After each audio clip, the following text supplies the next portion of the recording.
우리 고린도전서 2장의 말씀 함께 한 절씩 교독하시고요, 마지막 절 같이 읽도록 하겠습니다. 제가 먼저 1절 읽도록 하겠습니다. 형제들아, 내가 너희에게 나아가 하나님의 증거를 전할 때 말과 지혜의 아름다운 것으로 아니하였나니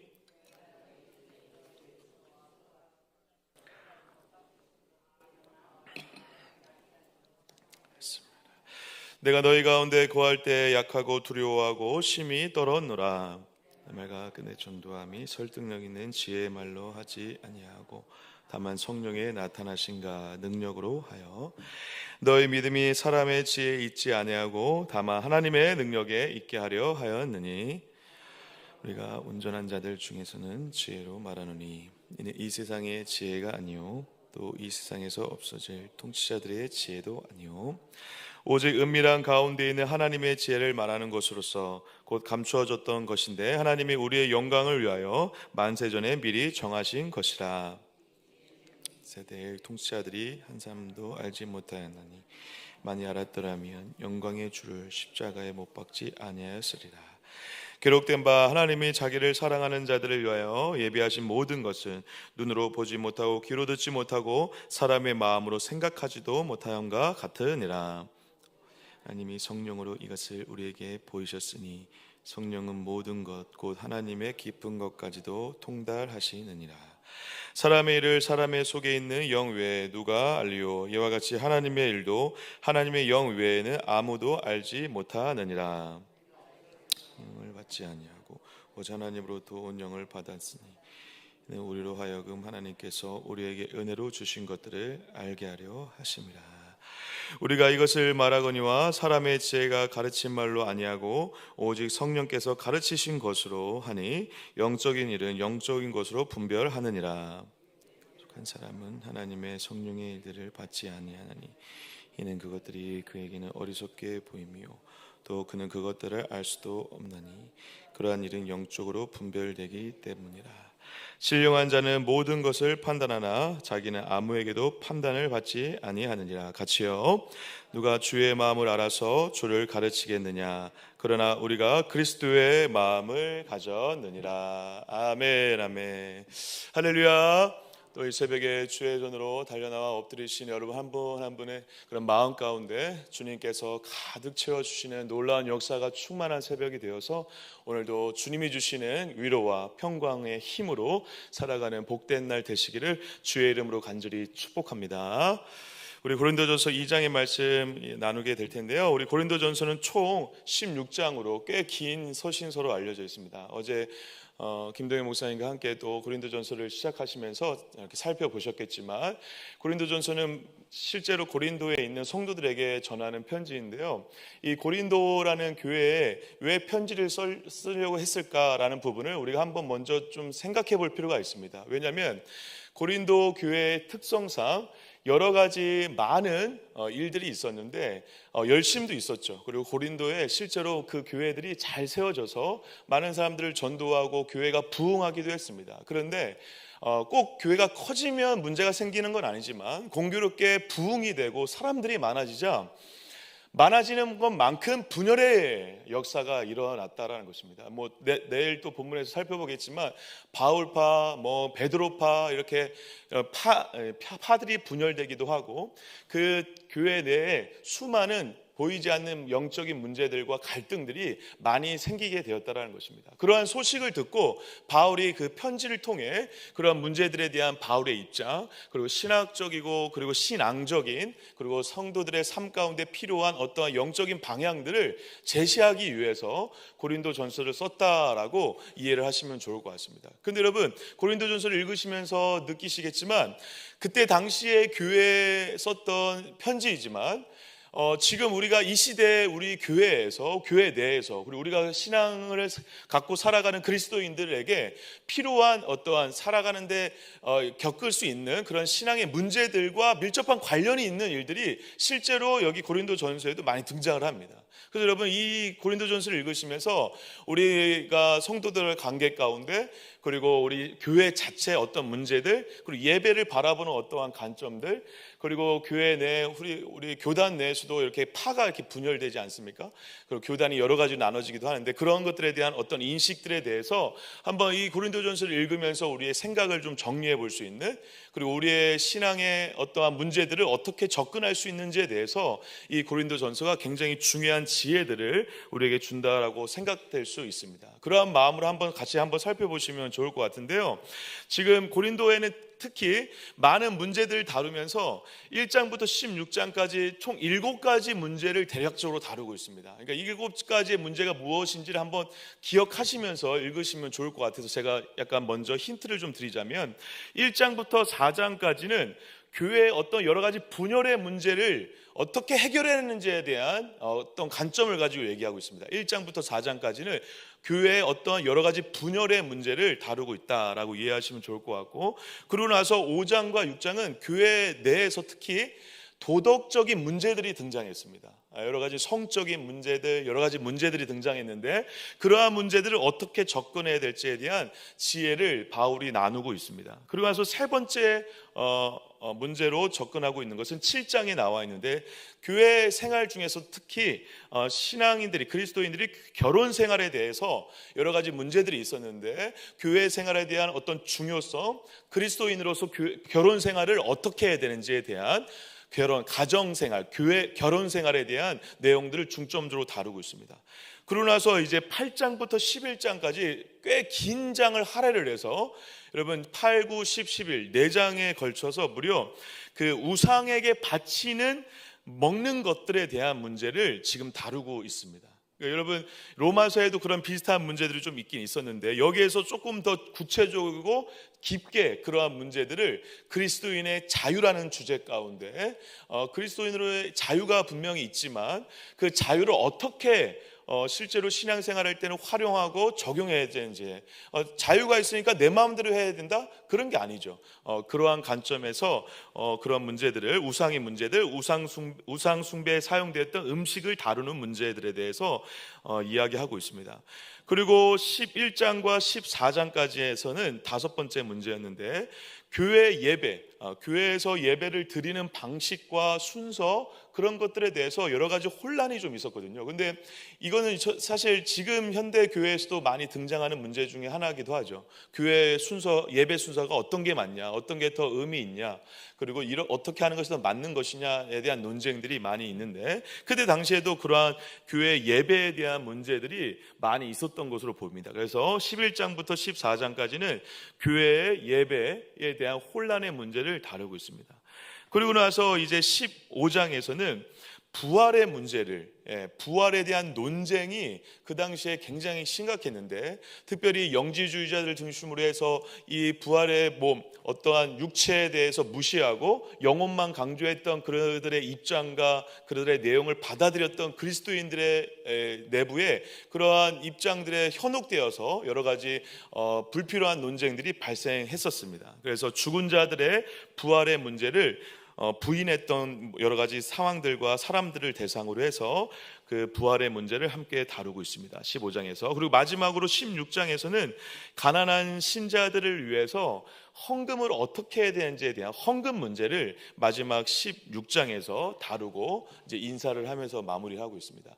그러니까 굉장히 많은 문제들, 크게 보면 총 7가지의 문제를 다루고 있는데, 이 7가지의 문제를 조목조목 따지면서 바울이 접근하고 있습니다. 그런데 여러분, 제가 이 고린도전서를 읽으면서 이 바울이 이 글 쓰는 방식에 대해서 굉장히 참 매력적이다라고 느낀 부분은 뭐냐면, 바울이 우리가 지금 다뤘던 7가지의 문제를 편지에다가 쓰면서 너네들 이런 문제 있지? 너네들 잘못했어. 그러니까 이런 문제를 이렇게 해결해 라는 방식으로 서술하고 있지 않고, 재미있게도 문제 자체를 지적하고 잘못을 얘기하고 그것을 고쳐라가 아니라 뭘 얘기하고 무엇을 강조하고 있냐면, 자기가 이 문제에 대해서 이렇게 생각한다라고 얘기하기 전에 이 문제와 관련된 예수 그리스도의 중심적인, 복음 중심적인 핵심적인 본질을 먼저 계속 던지고 있다라는 것이 굉장히 흥미롭습니다. 여러분, 대부분 어떤 문제를 지적하거나 해결하려고 할 때 그 문제를 어떻게 해결해야 된다, 이게 잘못됐다, 이렇게 서술하는 게 보편적이거든요. 근데 바울이 그렇게 하지 않고 진리를 선포하고 있다라는 것입니다. 그리고 복음을, 예수님을, 그리고 성령님을, 하나님을 소개하는 방식으로 그들이 그 복음의 본질을 먼저 들은 다음에 자신들의 문제를, 이 복음의 본질과 예수님이라는 분의 십자가의 그리스도의 본질을 먼저 생각하게 함으로 자신들의 문제를 스스로 조금 더 깨닫고 발견하고 변화시킬 수 있도록 지금 서술을 하고 있다는 것이 굉장히 지혜로운 방법이다라고 보여진다는 것입니다. 저와 여러분들 그 가족들이라든가 아이들한테, 그리고 주변 사람들한테 뭔가 전도할 때도 마찬가지죠. 그리고 어떤 것을 설명하려고 할 때 우리가 신앙적으로 조금 알고 있으면 그것을 자꾸 설명하려고 하고 어떻게 하려고 해요? 설득하려고 하거든요. 근데 여러분, 설득이 됩니까, 여러분? 설득을 해서 난 설득시켜 본 적이 있다. 여러분, 잘 안 됩니다, 이게 의외로. 우리가 십자가에 대해서, 복음에 대해서, 말씀에 대해서 조금 안다고 해서, 그리고 어떤 신앙의 문제, 우리가 일상생활을 해서 겪게 되는 수많은 신앙의 문제들, 예배의 문제들, 여기에 나오는 예배의 문제, 우상숭배, 또 음식의 문제, 이 모든 것 다 마찬가지입니다. 이런 문제들을 얘기할 때 어떻게 논리적으로 설득해서 그들을, 주변의 사람들을 설득하는 건 물론 필요한 일이지만, 그것이 정말 잘 될 때도 있지만 정말 더 보편적이고 더 하나님이 원하시는 방법이라고 할까요? 그리고 성경에서 우리에게 강조하는 것은 뭐냐면, 말로 설득하기 전에 먼저 중요한 본질이 먼저 선포되는 것이 굉장히 중요하다라는 것입니다. 복음의 진리가, 그리고 복음이 무엇인지에 대한 온전한 선포가 먼저 있을 때, 그리고 복음에 대한 온전한 깨달음이 있을 때 그 부수적인 논리적인 이해들이 더 잘 이루어질 수 있다라는 사실이죠. 그래서 저와 여러분들이 어떤 말로 설명하고 설득하기 전에 진짜 중요한 것은 무엇인지 삶으로, 그리고 우리의 삶의 모습을 통해, 우리의 말을 통해 증거되는 것이 더 중요하다라는 것입니다. 전도도 그래서 마찬가지죠. 우리가 전도를 부단히 하려고 하지만 잘 안 되는 이유 중에 무엇입니까? 우리의 말과 다른 삶의 열매들이, 삶의 모습들이 전도의 말과 우리가 전하는 말과 일치되지 않을 때 전도는 이루어질 수 없다는 것입니다. 우리의 삶이, 우리의 마음이 예수 안에서 충만한가, 예수 안에서 진짜 전부가 되고 있는가. 내가 복음을 전하고 있는데 예수님 믿으면 행복합니다라고 전하고 있는데 얼굴은 예수님 믿으면 행복한 얼굴이 아니거든요. 이게 설득력이 전혀 없는 것이죠. 저와 여러분들이 말보다 정말 더 중요한 건 예수라는 본질이, 복음이 나에게 정말 실제가 되고 있는가, 이것을 우리가 되물어 볼 수 있어야 된다는 사실입니다. 그래서 제가 이제 복음 스터디라는 이제 양육을 우리 헤세드나 우리 교구 식구들과 함께 이제 상반기 때 하고 이제 마쳤거든요. 이제 많은 분들이 이 복음 스터디를 하면서, 그리고 이 복음에 대해서 공부하면서 가장 첫 마디가 뭐냐면, 내가 복음을 알고 있다라고 생각하고 살았는데 실제로 복음을 모른다라는 것입니다. 몰랐다라는 것입니다. 내가 알고 있었던 복음은 복음이 아니었구나라는 것을 발견하는 것이 굉장히 큰 깨달음 중에 하나입니다. 여러분, 복음을 뭐라고 알고 계세요? 그리고 복음, 내가 믿고 있고 내가 전하고 있다라는 복음이, 여러분들이 성경에서 말하는 복음을 정말 제대로 이해하고 전하고 있는 것입니까? 한번 되물어 볼 수 있어야 된다는 것입니다. 실제로 그러한 삶을 살아가는 자가 되고 있는지, 복음 안에서 진짜 복음이 주는 자유함과 부유함을 누리고 있는지, 그리고 복음적으로 적용해 보고 있는지, 그리고 복음이 내 안에서 작동을 하면, 일을 하면 내 삶이 어떻게 변화될 수 있는지를 진짜 경험하고 있는지를 한번 되물어 볼 수 있어야 된다는 것입니다. 그렇지 않고 100마디 말로 전해봐야 우리가, 그것이 물론 그 말을 통해서 일하시는 또 하나님의 역사가 분명히 있지만 우리가 정말 한번 우리 스스로에게 되물어 보고 반성적으로 한번 생각해 봐야 된다는 것이죠. 그래서 바울이 이 고린도 전체를 다루는 방식도 마찬가지고 2장도 마찬가지입니다. 2장을 시작하면서 지금 1절에 이렇게 얘기하고 있거든요. 1장을 제가 한번 읽어볼게요. 형제들아, 내가 너희에게 나아가 하나님의 증거를 전할 때 말과 지혜 아름다운 것으로 아니하였나니, 2절입니다. 내가 너희 중에서 예수 그리스도와 그가 십자가에 못 박힌 것 외에는 아무것도 알지 아니하기로 작정하였습니다. 여러분 지금 1장부터 4장의 많은 문제들을 지금 다루지 않고 딱 한 가지 문제를 다루고 있다고 말씀드렸는데, 그것은 뭐냐면 교회 분열의 문제였습니다. 그러니까 분열하고 있으니까 분열하지 마, 싸우지 마, 우린 하나야, 이렇게 얘기하지 않고 지금 자기가 본인이 전하고 있었던 그 본질을 지금 강조하고 있다라는 것입니다. 그리고 여러분 지금 이 얘기를 먼저 꺼내는 이유는 바로 이것입니다. 이제 3장 4장 가면 더 구체적으로 드러날 텐데, 아까 말씀드린 대로 지금 교회 분열 중에 가장 치명적인 문제 중에 하나가 뭐였냐면 파가 나눠졌거든요. 파가 나눠졌다는 것은 다 무엇입니까 여러분? 자기 생각이 옳다라는 것입니다. 자기의 논리로, 자기의 생각으로 이러한 방식으로 믿는 것이 맞다. 그래서 베드로파, 바울파, 뭐 이러한 여러 가지 아볼로파, 이런 여러 가지 파들이 나눠졌거든요. 이 파들이 나눠졌을 때 이유가 뭐죠 여러분? 세상의 논리, 인간의 논리, 혹은 세상의 학문적인 논리를 받아들여서 그 논리적 관점으로 신앙을 바라봤다라는 것입니다. 그러니까 그렇게 하면 안 되는데, 그렇게 하면 안 되니까 안 된다라고 얘기하지 않고 지금 자기가 복음을, 예수를 어떻게 전했는지를 먼저 얘기하고 있다는 것이죠.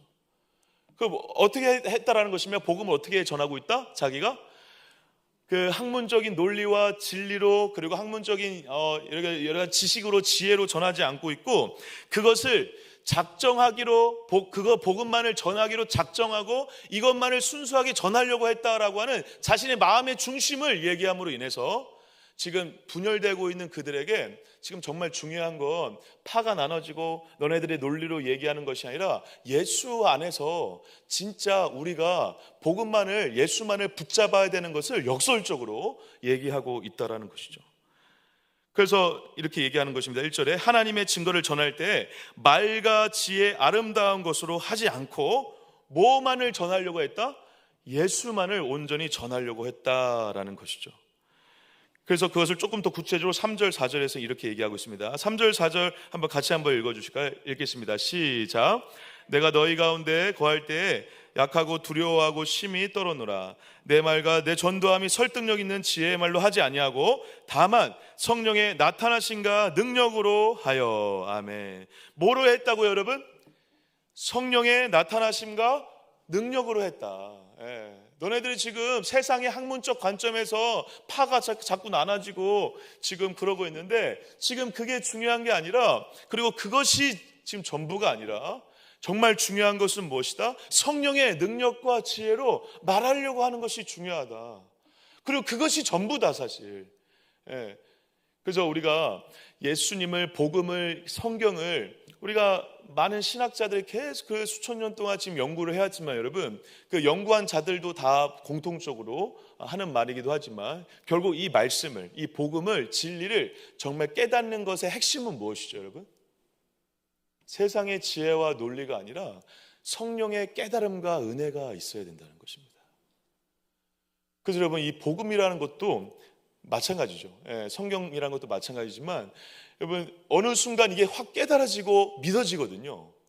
예수가 진짜 구주로 깨달아지거든요. 십자가가 무엇인지 깨달아지는 날이 있어요. 근데 그게 세상의 논리로 아무리 설명해서 깨달아지는 게 아니라, 물론 그것이 재료는 될 수 있지만 그 깨달음의 결정적인 역할과 일을 하시는 분은 누구시죠 여러분? 성령님입니다. 저와 여러분들이 다 그 성령님의 깨달음과 은혜로 이 자리에 있는 것이죠. 할렐루야. 그런 생각으로 한다면 다른 사람도 마찬가지입니다. 예수를 믿으라고 그렇게 얘기하지만 안 믿는 자식들, 남편, 아내, 내 주변의 수많은 사람들도 왜 이렇게 안 믿을까? 이해를 못한다, 이해가 안 돼 라고 얘기하시면 안 됩니다. 그게 당연하고 자연스러운 것입니다.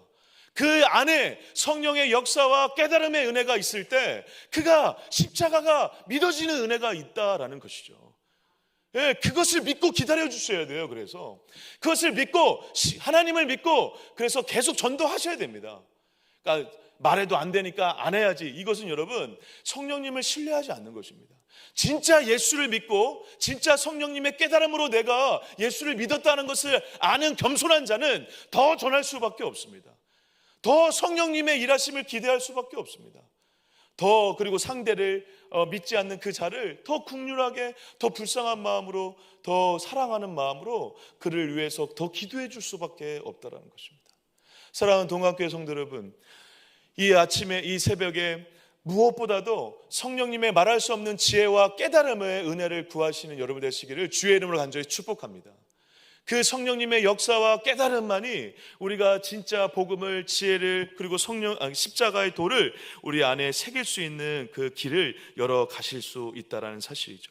그래서 5절에 이렇게 이어가고 있습니다. 제가 읽어보겠습니다. 너희 믿음이 사람의 지혜에 있지 아니하고 다만 하나님의 능력에 있게 하려 하였노라. 아멘. 아멘. 이 문장을 읽을 때마다 저는요 되게 겸손해져요. 내가 믿은 게 내 믿음이 아니었구나. 누구의 능력이고 누구의 믿음이고 누구의 은혜죠, 여러분? 하나님의. 하나님. 여러분, 이 사실을 정말 잘 기억하시길 바랍니다. 왜냐하면 지금 분열돼서 아까 말씀드린 것처럼 여러 가지 파로 나눠졌다고 했잖아요. 파로 나눠진 거의 그 핵심, 그 내면의 그 문제는 뭐죠, 여러분? 결국 내가 했다라는 것입니다. 내가 믿었고, 내가 생각하니까 이게 맞고, 저 사람들이 얘기하는 건 틀렸고, 이러한 생각이 있다라는 것의 시작은 무엇입니까? 결국 내가 열심히 믿었고 열심히 했고 내가 생각한 게 맞다라고 하는 나 중심적인 사고방식이 있기 때문에 그렇습니다. 근데 여러분, 저와 여러분들도 마찬가지지만 믿은 것도 전적인 주님의 은혜였습니다. 그리고 이 자리에 앉아있는 것뿐만 아니라 앞으로 우리가 살아갈 수많은 믿음의 여정, 모든 것도 다 마찬가지로 하나님의 능력으로 온전히 이루어지고 있다라는 것입니다. 그래서 여러분, 우리가 신앙생활을 할 때 우리의 마음이 혹은 봉사를 열심히 하면서 특히 그러한 부분에 많이 넘어지기도 하는데요. 이렇게 열심히 해도 안 된다라고 생각하거나 혹은 열심히 하고 있는데 누가 뭐라고 이렇게 얘기하면 좀 기분 나빠서 이렇게 섭섭해하고 실망하는 이유는 다 무엇입니까? 그거 다 내가 하고 있기 때문에 그렇습니다. 특히 여러분, 열심히 막 교회 일, 주의 일 한다고 봉사하고 기도했는데 옆에 사람이 뭐 열심히 하는 것 같지도 않고 약간 비아냥거리거나 주변에서 괜히 나에 대해서 함부로 얘기하거나 기분 나쁘게 얘기하면 삐지잖아요, 그죠? 저희가 왜 삐지죠, 우리가? 그리고 우리가 왜 기분이 상하죠? 그 사람 앞에서 사람들에게 보이기 위해서 사람들의 시선을 의식하기 때문에 그렇죠. 내가 했기 때문에 그렇죠. 근데 여러분, 그 진짜 우리가 하나님 앞에서 하고 있다면 남들이 나한테 뭐라고 해도 상관없습니다. 여러분. 그렇게 되셔야 되는 게 정상입니다. 나에 대해서 이상하게 얘기하고 함부로 얘기해도 괜찮은 것입니다. 왜? 하나님이 어차피 그렇게 보이나 보다. 하나님의 능력과 은혜로 내가 그렇게 하고 있는 건데 다른 사람 눈에는 그렇게 보일 수도 있지. 근데 은혜로 내가 이 자리에 있으니까 감사해야지. 그 고백이 절로 나와야 되는 것입니다. 할렐루야. 저와 여러분들에게 마음의 중심에 진짜 하나님의 능력으로 이 자리에 앉아 있다는 것을, 그리고 하나님의 능력으로 예배 자리에 나왔고 봉사하고 있고 살아가고 있다는 것을 진짜 믿으시는 은혜가 있길 축복합니다. 그러면서 여러분, 이제 6절부터 16절은 지금 우리가 앞에서 다뤘던 이 내용을 조금 풀어서 얘기하고 있는데 뭐에 초점을 둬서 얘기하고 있냐면 성령님에 대해서 집중해서 얘기하고 있습니다. 아까 말씀드린 대로 이 모든 것을 하나님의 지혜, 세상의 지혜가 나눠져 있는데 세상의 지혜가 아니라 하나님의 지혜, 하나님의 지혜의 핵심은 무엇이죠? 1장에서 나왔죠. 뭐죠? 하나님의 지혜의 핵심, 절정은 뭐다? 십자가의 도였죠. 그 십자가를 깨닫고 십자가를 분별하고 십자가를 알게 하는 것은 이성으로는 한계가 있다. 뭐로 가능하다? 성령님의 일하심과 깨달음으로 가능하다라는 것을 구체적으로 설명하면서 지금 6절부터 16절까지를 얘기하고 있다는 것입니다. 여기에서도 여러분, 지금 너네들 파로 나눠진 거에 대해서 이렇게 해라, 구체적인 방법을 얘기하는 것이 아니라 지금 원론적이지만 굉장히 중요한 얘기를 하고 있죠. 지금 너네들이 하고 있는 거 다 세상의 지혜다. 영지주의자들 혹은 그 당시의 신학적인 관점들 그리고 신앙적인 논쟁들을 너네들이 하고 있다. 그 세상의 지혜가 아니라 성령 안에서 너네들이 온전히 전하고 있는지를 우리 스스로 한번 되돌아보자. 그 성령 안에서 그 성령의 깨달음과 지혜로 우리가 하나가 되는 것이 당연한 것이다. 그 얘기를 지금 서술하고 있다라는 것이죠. 그러면서 10절에 특히 우리 같이 한번 읽어보면 좋을 것 같은데요. 10절 한번 같이 한번 읽겠습니다. 시작. 오직 하나님이 성령으로 이것으로 우리에게 보이셨으니 성령은 모든 것 그 하나님의 깊은 것까지도 통달하시느니라. 아멘, 아멘. 우리의 말할 수 없는 깊은 것까지도 깨닫게 하시고 알게 하시는 분이 바로 누구시다? 성령님이다라는 것입니다.